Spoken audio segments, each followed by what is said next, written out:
Hello बच्चों, तो आइए एक बार फिर से मेरे चैनल में आप सबका स्वागत है। और आज का क्लास हम लोग का हिस्ट्री का क्लास है।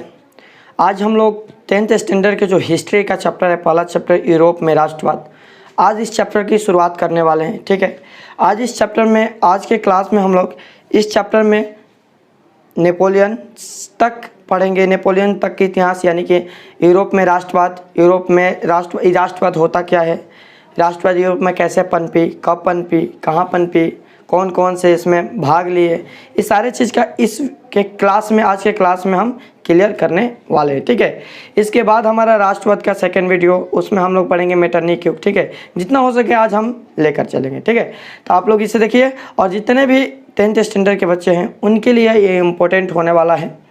एग्जाम में इसे काफ़ी ज़्यादा हद तक क्वेश्चन आपको ऑब्जेक्टिव सब्जेक्टिव सारे चीज़ यहाँ से आपको मिलेगा। ठीक है, तो आप लोग अच्छे से इसे समझिएगा, देखिएगा और एक एक चीज़ को बारीकी से समझिएगा। मैं बिल्कुल आसान भाषा में समझाने का प्रयास करूँगा ताकि आप लोग को अच्छा आसानी से समझ में आ जाए। ठीक है, तो आइए समय ना गवाए, हम यहाँ पर चलते हैं। सबसे पहले चैप्टर का हमारा नाम है यूरोप में राष्ट्रवाद।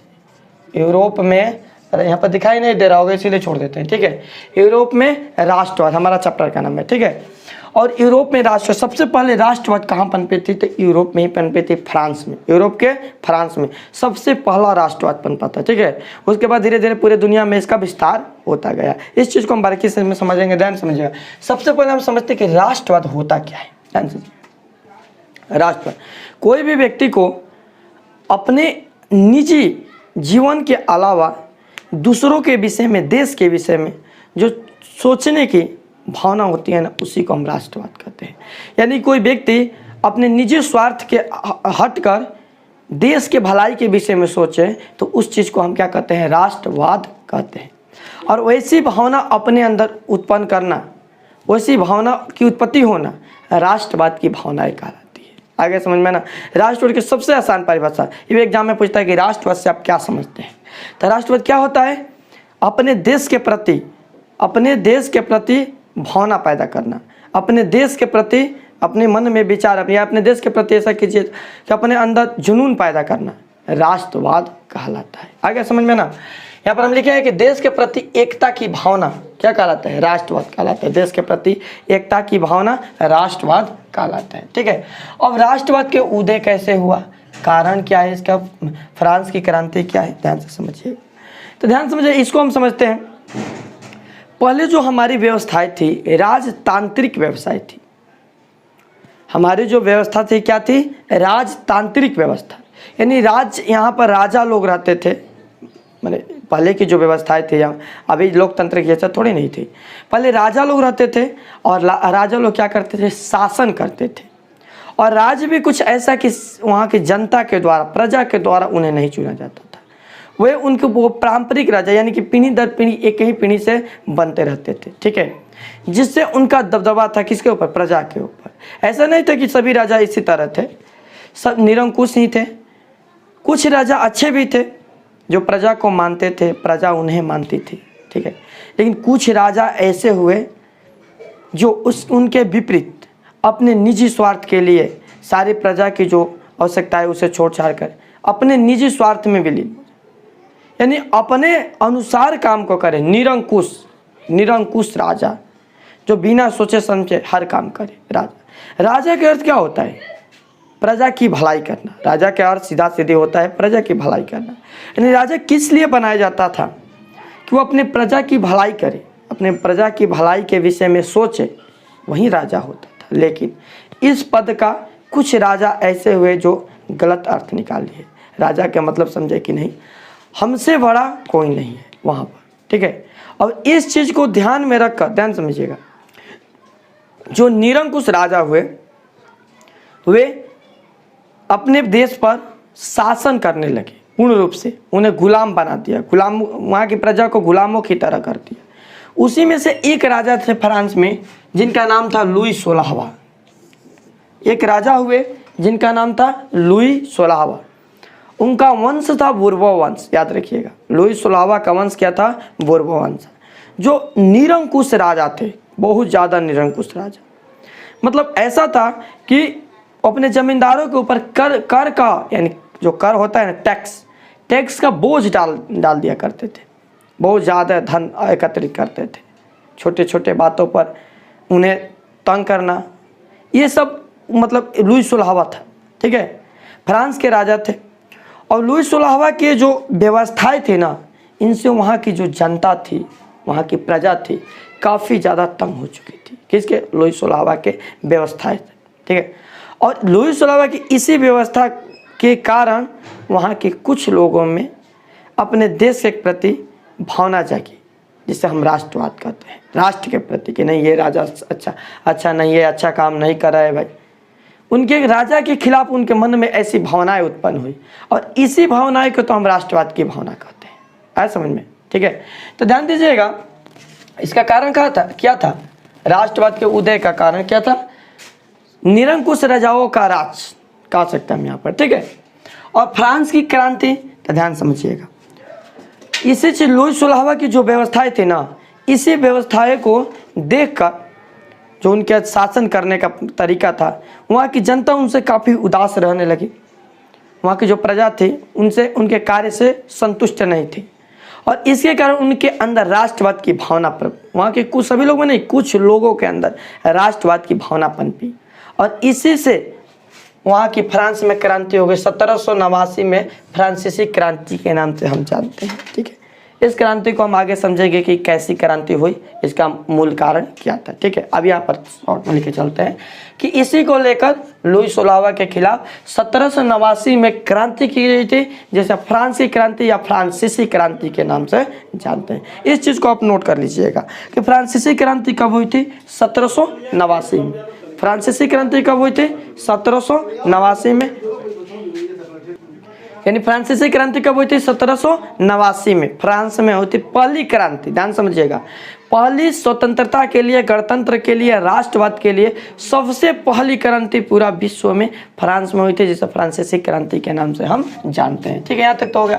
राष्ट्रवाद के उदय यही था 1789 का क्रांति, पूर्व वंश का पतन, जो पूर्व वंश लुई 16वां का जो वंश था वो पूर्व वंश के नाम से जाना गया। लुई 16वां का शासनकाल जो था, ठीक है, तानाशाही को समाप्त कर दिया गया। तानाशाही मतलब क्या होता है? ध्यान समझिएगा, तानाशाही का अर्थ होता है ना कि कोई एक निरंकुश राजा जो जनता के भलाई के बारे में ना सोचे, अपनी भलाई के बारे में सोचे, उन पर दबदबा बनाए रखे, उसे हम तानाशाही कहते हैं, ठीक है।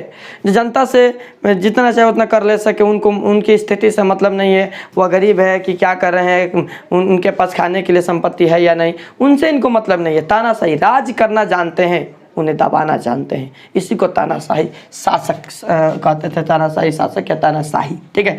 जो इस राष्ट्रवाद के बाद में, इस फ्रांसीसी क्रांति के बाद में यह पूर्ण रूप से समाप्त हो गया, ठीक है। आया समझ में?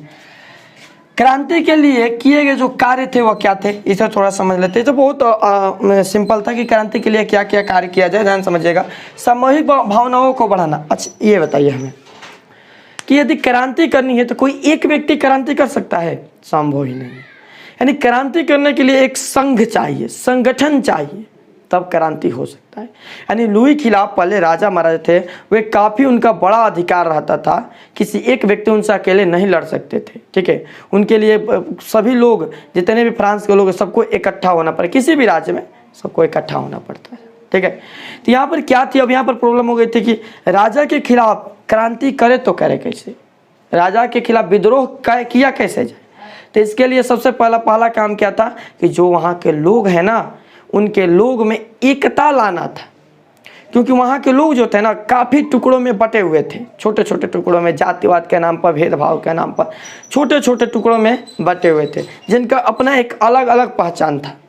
तो बहुत सारे लोग है एक साथ तो कोई भी काम कर सकते हैं, लेकिन वही लोग कम हो जाएंगे तो फिर काम संभव नहीं है। यानी कि यहाँ पर हम ऐसे उदाहरण ले सकते हैं कि यहाँ पर 5 भाई या 6 भाई हैं, तो सब मिलकर एक साथ बहुत सारे काम कर सकते हैं, लेकिन वो अलग अलग काम करने का प्रयास करेंगे तो फिर दिक्कत तो होगा।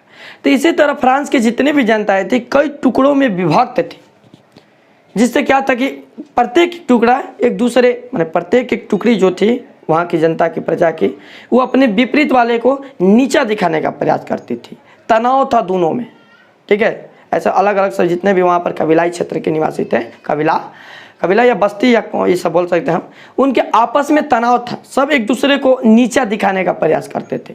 सबसे माइनस पॉइंट था वहाँ पर। ऐसे तो लुई सोलावा के खिलाफ युद्ध लड़ाई नहीं कि हो सकता था।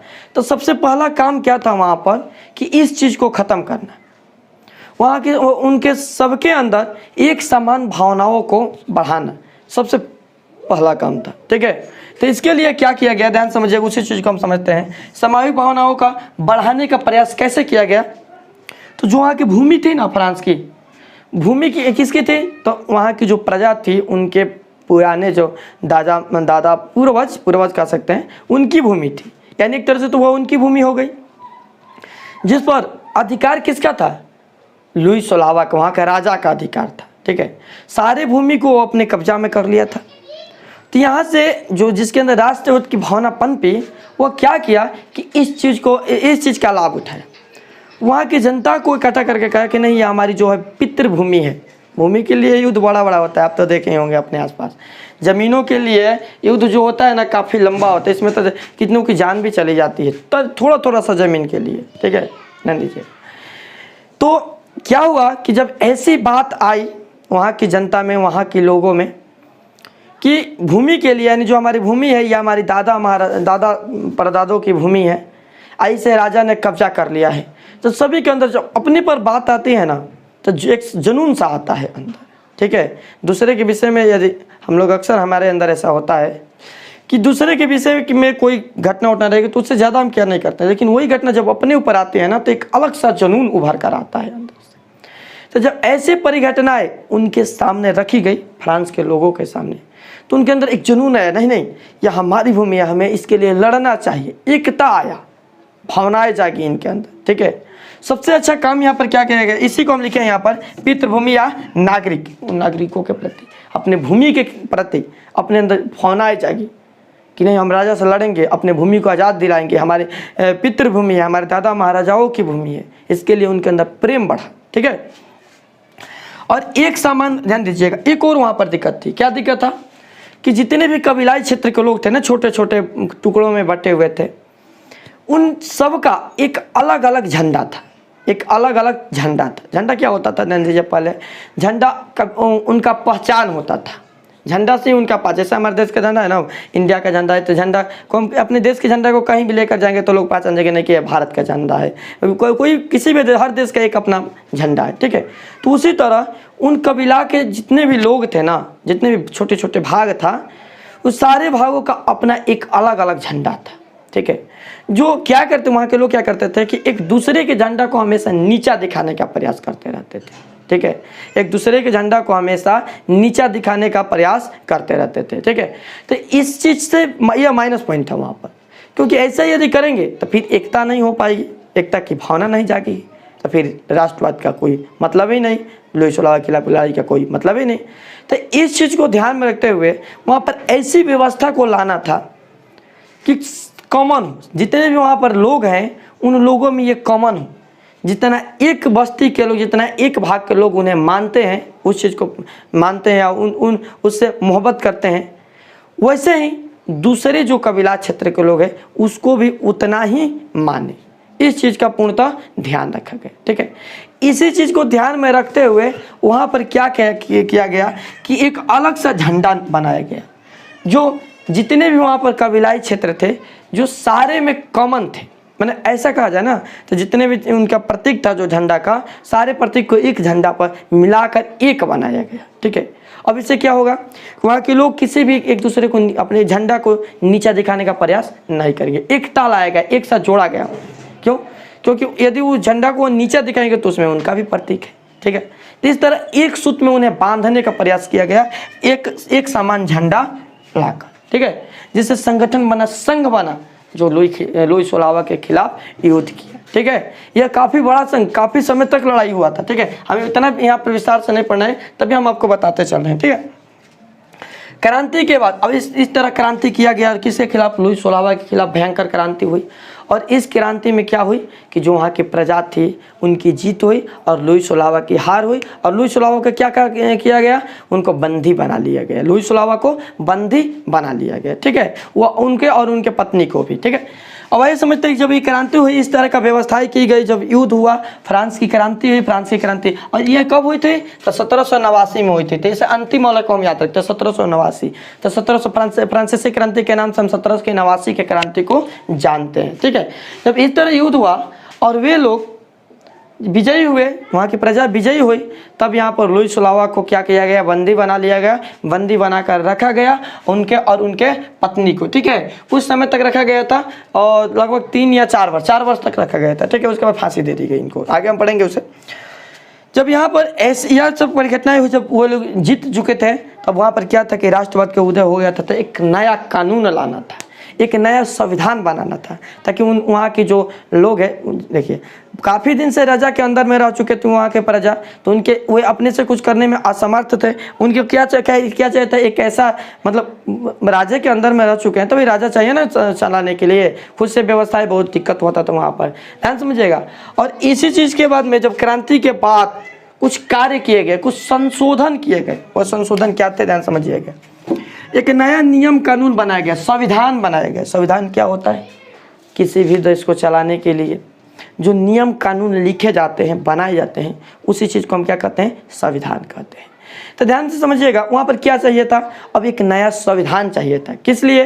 तो वहाँ पर शासन करने के लिए, वहाँ के राज्य प्रजा को ऊपर शासन करने के लिए, उन प्रजा को एक तरह से कहा जाता है चलाने के लिए एक नियम कानून की ज़रूरत थी, व्यवस्था की ज़रूरत थी, जिससे वहाँ पर, जिसको हम संविधान कहते हैं, तो वहाँ पर एक नया संविधान लागू किया गया, नया संविधान बनाया गया, ताकि वहाँ के जो लोग हैं वो अच्छे से अपना जीवन यापन कर सके, ठीक है। इसके लिए सभी को समान अधिकार दिया गया। ध्यान समझिएगा, जब राजा महाराजा थे, लुई सुलावा वहाँ का राजा था, तो उस समय वहाँ उनको समान अधिकार नहीं था, वहाँ की जनता के अंदर में समान अधिकार नहीं था। क्यों? क्योंकि वहाँ पर ऊंच नीच ये सब, जो वहाँ पर कुलीन वर्ग, निम्न वर्ग, ये सब वर्ग थे, ये वर्गों के हिसाब से वहाँ पर काम किया जाता था। क्या व्यवस्थाएं थी कि जमींदार लोग रहते थे समानता, कहीं इधर कहीं लिखे होंगे हम समानता, ठीक है, उसे देखेंगे आगे। जमींदार लोग रहा करते थे, राजा के द्वारा जमीन उनको दे दिया जाता था। किसको? जमींदारों को, मोटी रकम पर, क्योंकि जमींदार लोग टैक्स दिया करते थे, ठीक है, ज़्यादा मात्रा में। और वे जमींदार क्या करते थे? उन जमीनों को किसानों को दे दिया करते थे। किसान छोटे छोटे स्तर पर उन्हें ले लिया करते थे खेती करने के लिए, ठीक है। और किसान क्या करते थे? वहाँ पर बंधुआ मजदूर से काम करवाए। बंधुआ मजदूर किसे कहते हैं? ध्यान समझिएगा। बंधुआ मजदूर वैसे मजदूर होते हैं जिन्हें एक बार काम पर रख लिया गया, एक बार तनख्वाह से काम पर रख लिया गया, कितना तनख्वाह आपको रहेगा भाई, आप काम कीजिए। उनका जीवन, जितना जीवन है, पूरे जीवन उसी में काम करते रह जाएंगे, पूरा जीवन उसी में व्यतीत कर दिया जाएगा, ठीक है। यदि ऐसा नहीं होता है, वो अपना जितना भी उनको कार्य दिया गया है, यदि वो कार्य नहीं कर पाते हैं, तो फिर उनके जो पीढ़ी होती है आगे, उनके बेटा होता है ये सब, तो उनको इस व्यवस्था के कारण उनको वह काम उनसे करवाया जाता था, ठीक है, उनसे, यानी इसकी सजा दी जाती थी, ठीक है। तो इसे बंधुआ मजदूर कहते हैं, मैंने एक ही पेशा में बंद कर रखा है, ठीक है, किसी के द्वारा बंधुआ मजदूर। उनकी आमदनी काफ़ी कम थी, ठीक है। क्यों? क्योंकि जितना भी वहाँ पर धन होता था, लगभग पूरे धन लगभग कुछ मतलब मजदूर को, मतलब इतना समझिए कि वो इतना नहीं उनका कमा पाते थे कि उनका शाम का अच्छे से भोजन चल सके। बंधुआ मजदूर था, दिहाड़ी मजदूर, ठीक है। आजकल हम दिहाड़ी मजदूर करते हैं, लेकिन आजकल तो व्यवस्थाएं ठीक हो गई है, ठीक है। पहले राजा महाराजा के समय की हम बात करें, ठीक है। तो वहाँ पर क्या किया गया कि जितने भी कुलीन वर्ग के लोग थे ना, जिसके पास बहुत ज़्यादा संपत्ति थी, धन दौलत था, उनसे वो धन दौलत को क्या किया गया? ले लिया गया और लेकर कुछ गरीबों में बांट दिए गए। जो गरीब निम्न स्तर के लोग थे उन्हें में बांट दिया गया, सबको समान किया गया एक। क्योंकि जब सबको बांट दिया जाएगा तो कोई गरीब नहीं रहेगा। जो जमींदार के खेत थे ना, ये नेपोलियन आए तो और भी ज़्यादा अच्छा सा किया। जो जमींदार के खेत थे, उनको खेतों को उनसे लेकर वहाँ की जनता में थोड़े थोड़े भाग कर वहाँ ज़मीनों को बांट दिया गया। अब इससे लाभ क्या हुआ कि सभी लोग एक समान हो गए, सभी लोग का अधिकार एक समान हो गया, ऊंच नीच नहीं रहेगा, तो फिर वहाँ पर कोई बड़ा कोई छोटा नहीं रहेगा। इसका ध्यान दिया गया, ठीक है, इसमें सुधार लाया गया। समानती व्यवस्था समाप्त कर दी गई। जो जमींदारी व्यवस्थाएँ थी कि जमींदार लोग, ध्यान दीजिएगा, समानती का मतलब ही होता है जमींदार। तो समानती व्यवस्था यानी कि जो वहाँ के जमींदार लोग हैं, जो ज़मीनों के मालिक थे राजा के बाद में, उनको हटा दिया गया, कह कि नहीं यहाँ पर ज़मींदारी नहीं चलेगी। सारे ज़मीनों को लेकर गरीब मजदूरों को थोड़े थोड़े भाग को करके बांट दिए गए, ताकि सब लोग अपना खेती करें, अपना जीवन यापन कर सके, ठीक है। इस व्यवस्था को समाप्त कर दिया गया, ठीक है। Status general. अब ये स्टेटस जनरल होता क्या है, ध्यान समझिएगा। स्टेटस जनरल होता था तो एक मंत्रिमंडल होता था ये, ठीक है, मंत्रिमंडल, जहाँ पर राजा के मंत्री रहा करते थे। चमचे कहिए ना, हमारे भाषा में चमचे कहते हैं, चमचागिरी करने वाले, ठीक है। तो वहाँ पर राजा के मंत्री हुआ करते थे, ठीक है। और वे मंत्री क्या करते थे, राजा को जो भी कुछ काम करना होता था उनसे जाकर वह सलाह लेते थे।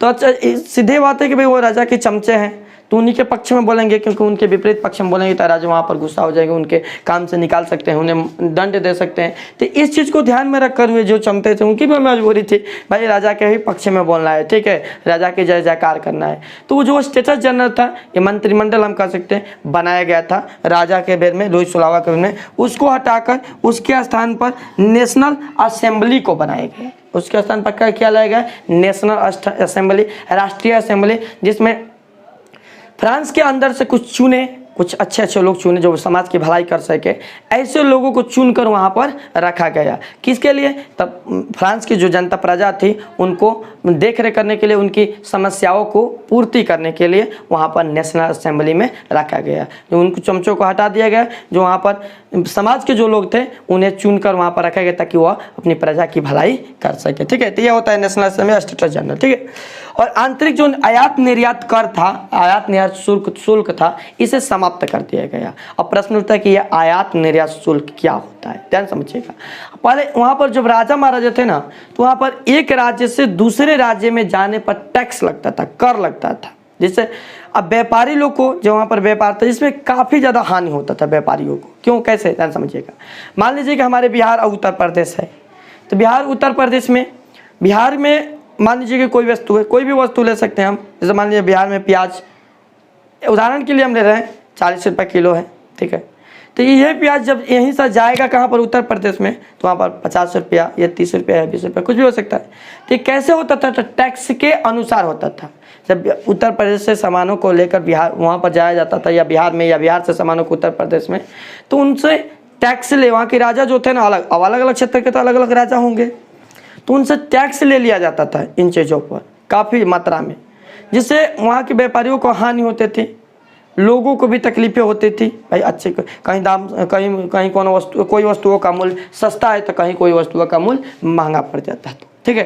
तो इस व्यवस्थाओं को लुई सोलहवां के बाद में, क्रांति के बाद में समाप्त कर दिया, हटा दिया गया। कहा गया कि नहीं, कहीं भी कोई भी सामान बेचा जाए कोई टैक्स नहीं लगेगा, ठीक है। जैसे हमारे भारत में भी यह व्यवस्थाएं थी, ठीक है। अभी इस समय तक भी व्यवस्थाएं थी, जीएसटी लगने के बाद में इसे पूर्ण रूप से हटाएगा। जीएसटी के अंतर्गत सब आए तो सब जगह मूल्य बराबर हुआ, नहीं तो ये इसी तरह था, कहीं कोई वस्तु का मूल्य अलग, कहीं कोई वस्तु का मूल्य अलग, कहीं कोई हिसाब से टैक्स लिया जाता था, कहीं अलग हिसाब से टैक्स लिया जाता था। जिसे हटाकर यहाँ पर क्या किया गया, टैक्स को बिल्कुल समाप्त कर दिया गया यहाँ पर, ठीक है। कौन सी सामानों पर से टैक्स को हटाया गया, ठीक है।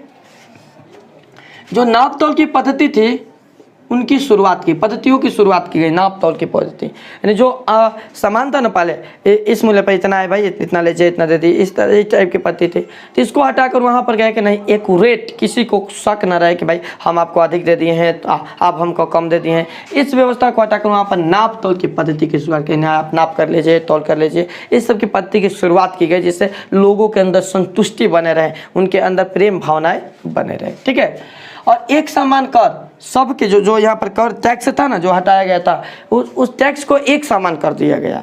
यानी कि आप कहीं भी जाकर कोई भी वस्तु खरीदे, आपको एक समान कर देना है, जीएसटी की तरह, ठीक है। कहीं भी जाकर आप कोई भी वस्तु खरीदे या बिक्री करें, वहाँ पर आपको एक समान टैक्स देना है। आप बिहार में बेचें या उत्तर प्रदेश में या झारखंड में या कहीं भी आप जाकर किसी भी वस्तु को बेचें, आपको एक सामान या खरीदे, आपको कर चुकाना रहेगा। एक समान कर दिया गया, ठीक है। काफ़ी ज़्यादा सुधार लाएगा इसे, जिससे जनता की वहाँ की भलाई हो सके। फ्रेंच, ध्यान दीजिएगा, सबसे ज़्यादा दिक्कत था क्या वहाँ पर, कि जो वहाँ की भाषा थी ना, जितने भी कबीलाई क्षेत्र के लोग थे, सबका भाषा अलग अलग था।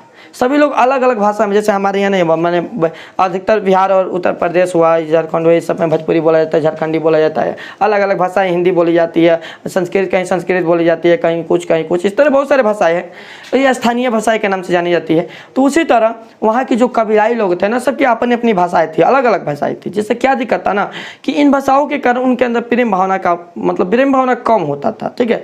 तो इसको क्या किया, वहाँ वहाँ की जो नई सरकार बनी इस चीज़ को हटाकर एक भाषा की मान्यता दे दी, एक भाषा को राष्ट्रीयता दे दी।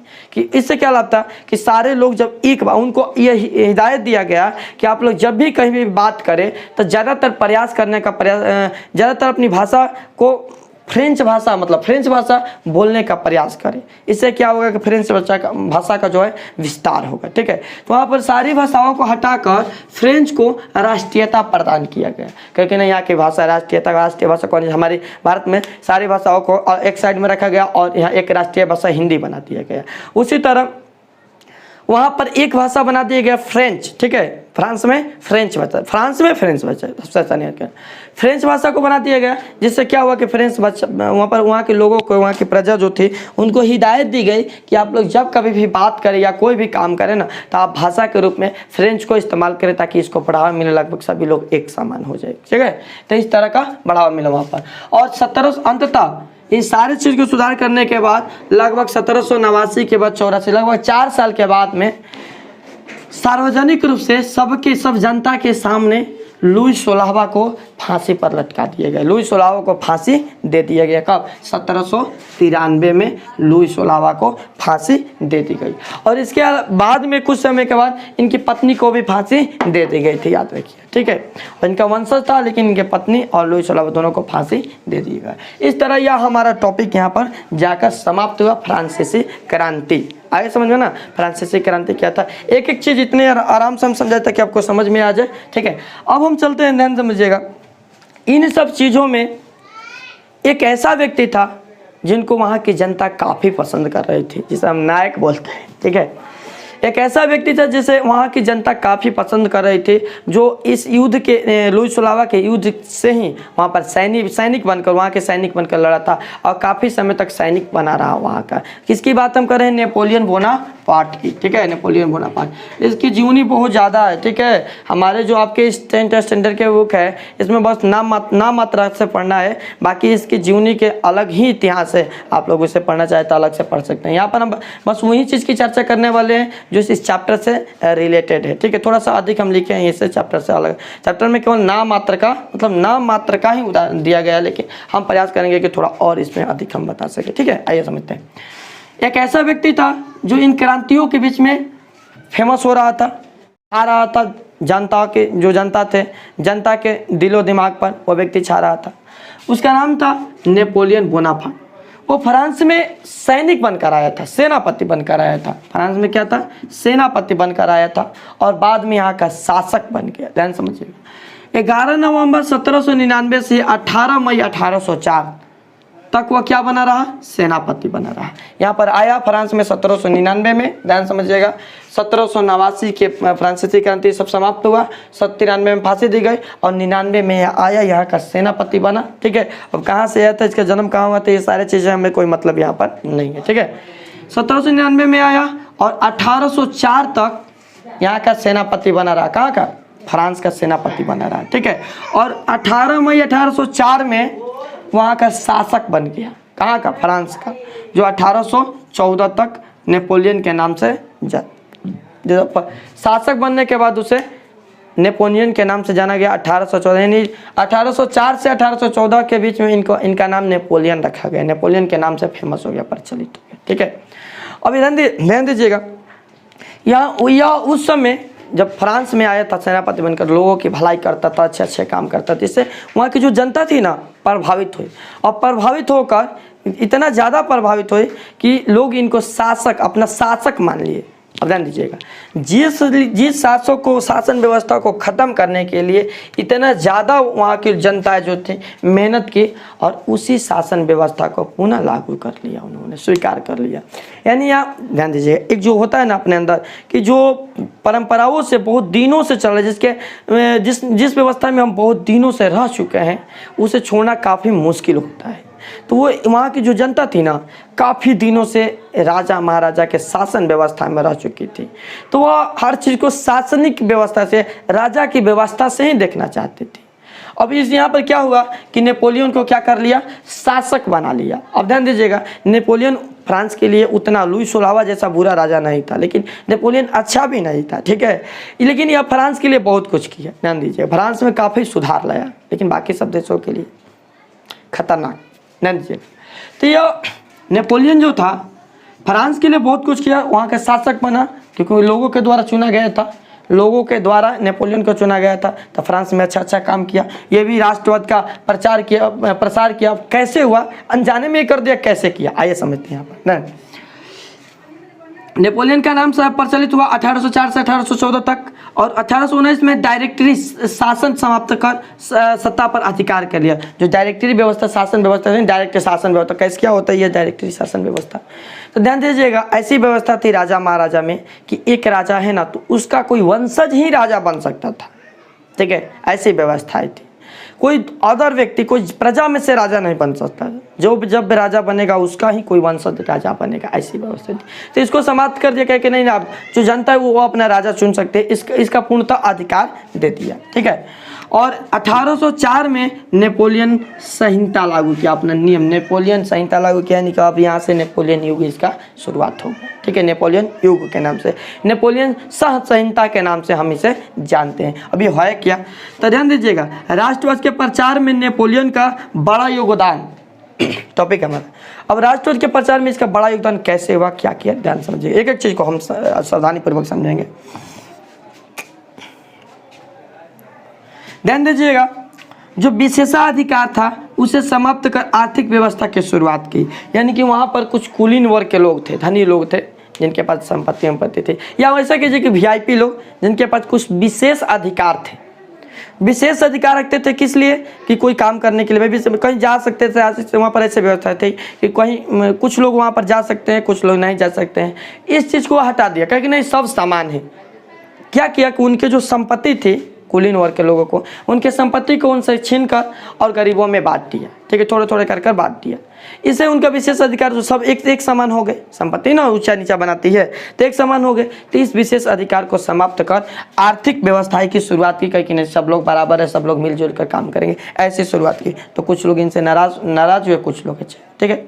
इसके अलावा ये अपने आसपास के जितने भी क्षेत्र थे, जैसे ऑस्ट्रिया हो गया, जर्मनी हो गया, इटली हो गया, इन सारे देशों में भी ये गया था, वहाँ भी इसकी अपने शासन प्रणाली दिखाई थी, ठीक है। ध्यान दीजिएगा, अभी यहाँ पर ये समझ लेते हैं तब उसको हम समझाएंगे, ठीक है। कानून के अनुसार सबको बराबर का अधिकार दे दिया। कानून के अनुसार कहा कि नहीं, सबको यहाँ पर क्या है, बराबर है, सबको बराबर का अधिकार दे दिया। कानून के अनुसार क्या किया, सबको बराबर का अधिकार दे दिया, ठीक है।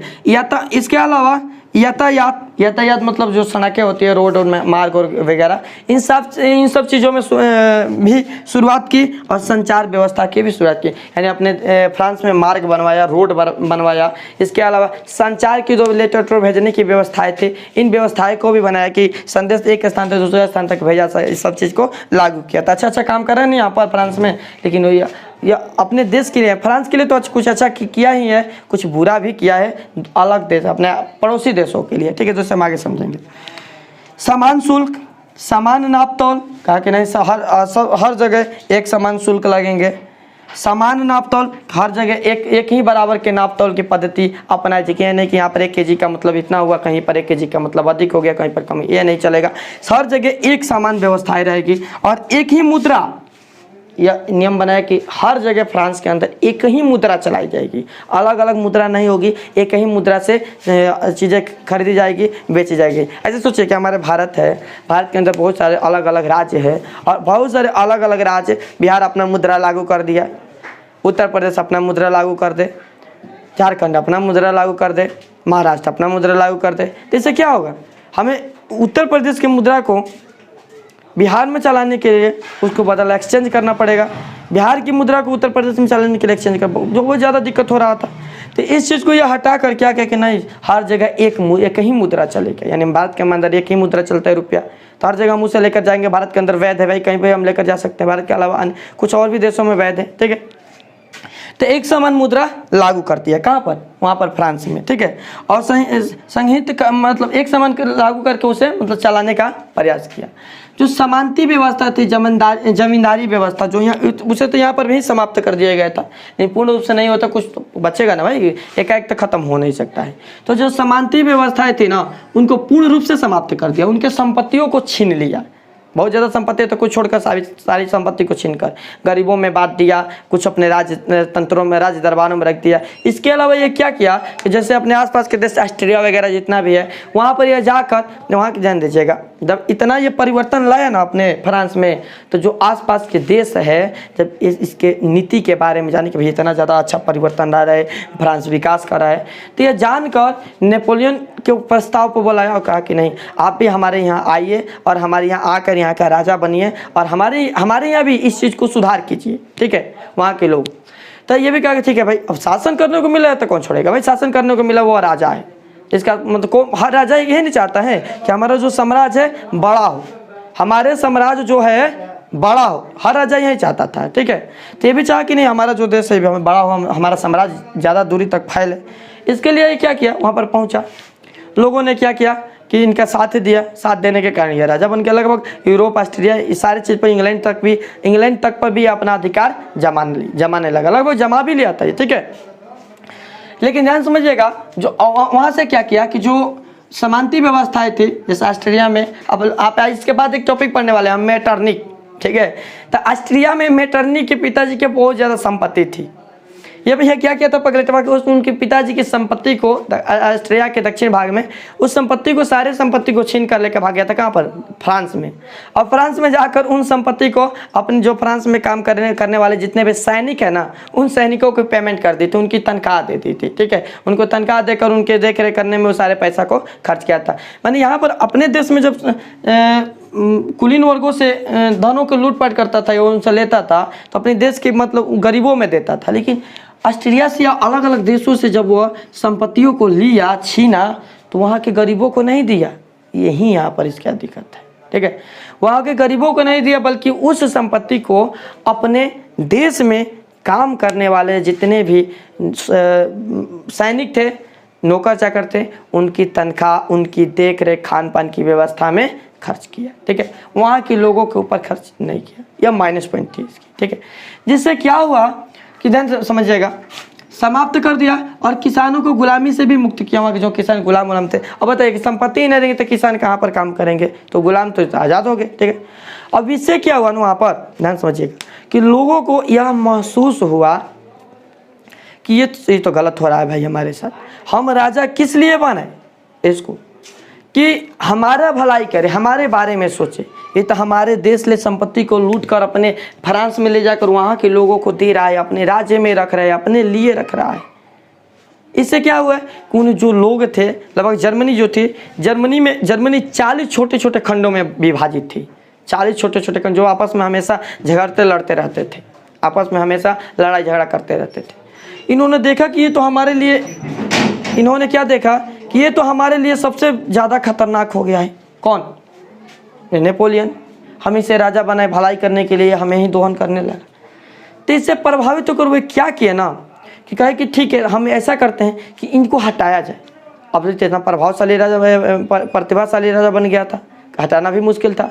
तो इसके लिए क्या किया गया कि जो 40 छोटे छोटे जर्मनी के खंड थे या जितने भी अलग अलग देशों में जो छोटे छोटे खंड बनाए गए थे, वे आपस में क्या किए, संधि करने लगे। जो हमेशा लड़ते झगड़ते रहते थे, नहीं कहते हैं कि भाई है भाई, बहुत सारे भाई है तो आपस में लड़ते झगड़ते रहते, देखे होंगे आप अपने। अब ऐसे ही समझिए ना कि बहुत सारे भाई हैं, आपस में लड़ते झगड़ते रहते, अपने में चलता है, लेकिन किसी दूसरे से जब कोई लड़ाई या कोई बात होती है तो सारे जो झगड़ते लोग हैं ना एक हो जाते हैं, एक साथ मिल जाते हैं, सारे भाई एक हो जाएंगे।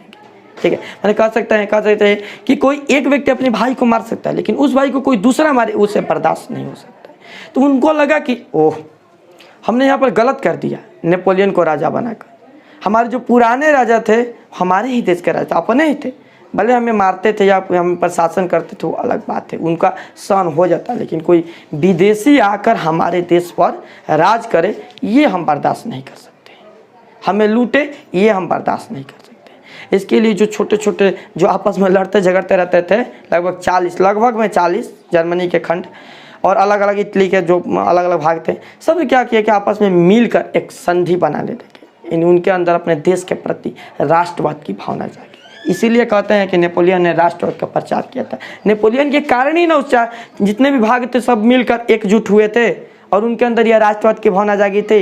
हाँ, तो इसीलिए कहते हैं कि नेपोलियन ने राष्ट्रवाद का प्रचार किया था, क्योंकि सभी लोग मिलकर आपस में नेपोलियन के खिलाफ संधि बनाई, युद्ध की। ठीक है, इसके बाद की जो कहानी हम पढ़ेंगे आगे नेपोलियन मेटरनिक वाले भाग में, दूसरे सेकंड क्लास में, यहाँ तक हम ऐसा रहने देते हैं।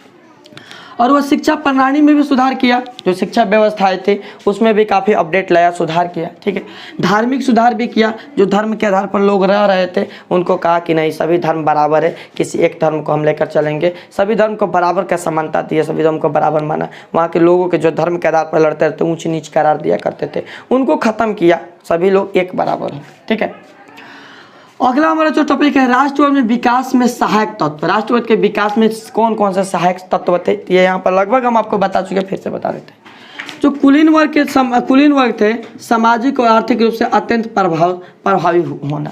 ध्यान दीजिएगा, ये आपको आता है एग्जाम में लिखने के लिए। जर्मनी में, फ्रांस में राष्ट्रवाद के विकास में सहायक तत्वों को लिखे, 2 नंबर का क्वेश्चन बना देगा। तो यहाँ पर आप याद रखिएगा कि कुलीन वर्ग में जो सामाजिक आर्थिक रूप से जो अत्यंत प्रभावशाली थे ना, उनको या प्रभावशाली होना, उनका प्रभावशाली होना, अपना प्रभाव दिखाए, उनके अंदर राष्ट्रवाद की भावना बढ़ी। ठीक है, तो ये राष्ट्रवाद को विकास में महत्वपूर्ण, तो राष्ट्रवाद को बढ़ावा देने का काम किया। मध्यम वर्ग का उदय। अब मध्यम वर्ग होता क्या है, ध्यान समझिएगा।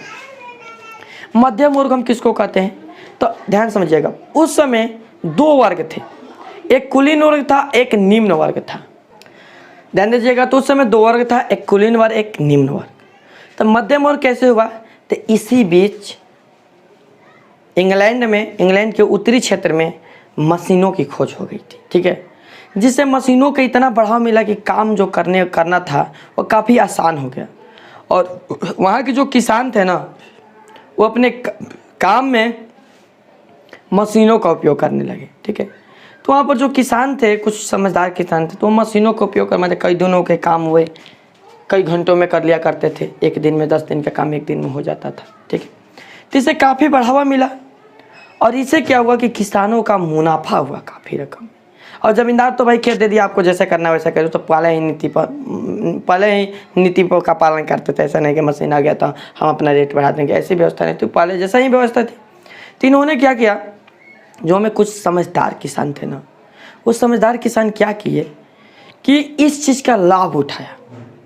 क्या किया उन्होंने ना, कि जो मशीनों का उपयोग अपने खेती में किए, जो उनसे संपत्ति, उनसे धन एकत्र हुआ, वो धन को एकत्र कर इन्होंने अपने बच्चों को पढ़ाया लिखाया।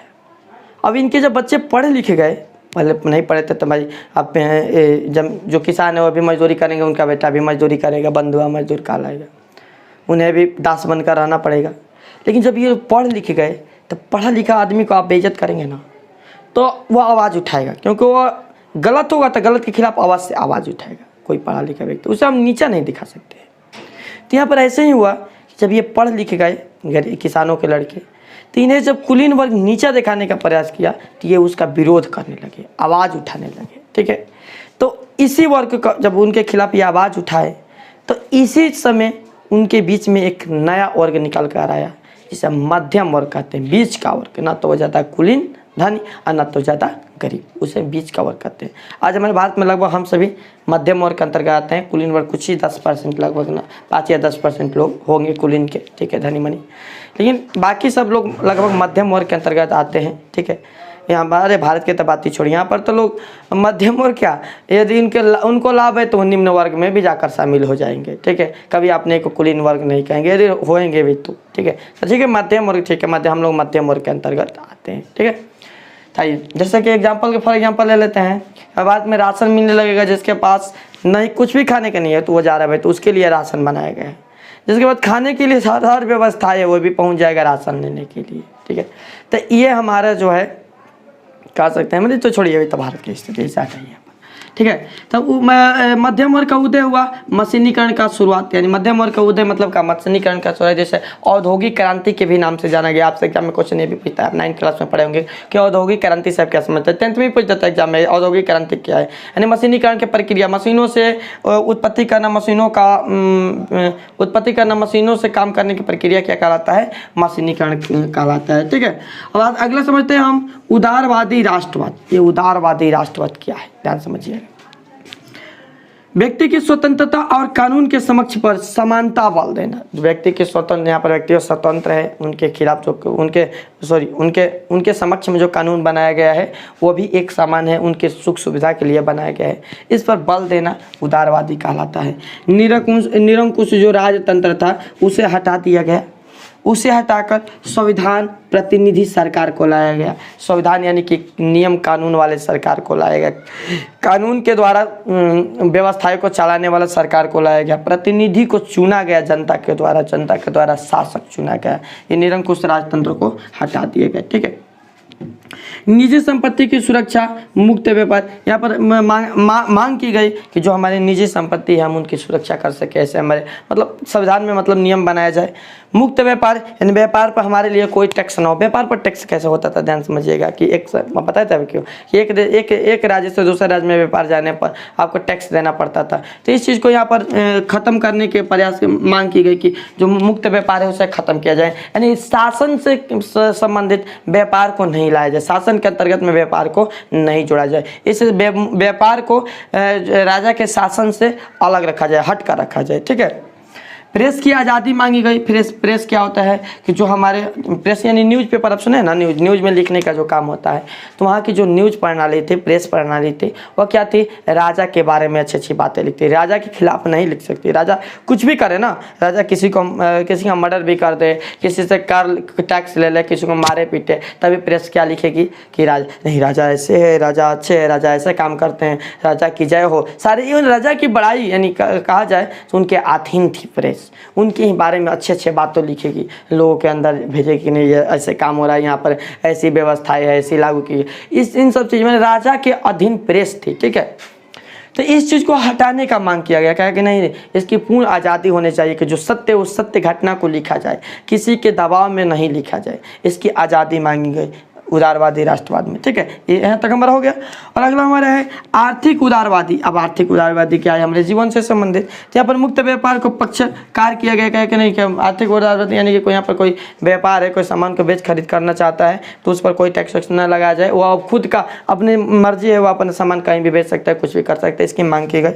व्यापार और राजकीय जो नियंत्रण था ना, वो कहा गया कि व्यापार के ऊपर कोई भी राजकीय नियंत्रण, राज्य का नियंत्रण नहीं रहेगा, इसे हटा दिया जाए, इसकी मांग की गई कि व्यापार जो है, व्यापार के ऊपर राजा के शासन नहीं, राजा का कोई भी नियम कानून व्यापार के ऊपर नहीं चलेगा। व्यापारी लोग अपना खुद से व्यापार करेंगे, व्यापार कर अपना जीवन को आगे बढ़ाएंगे, इस तरह की व्यवस्थाएं लाएगी। तो आज के क्लास में हम इतना समझ लिए और आज के क्लास में हम इतना ही रहने देते हैं और मिलते हैं हम नेक्स्ट क्लास में, जिसमें मेटरनिक युग, ध्यान समझिएगा।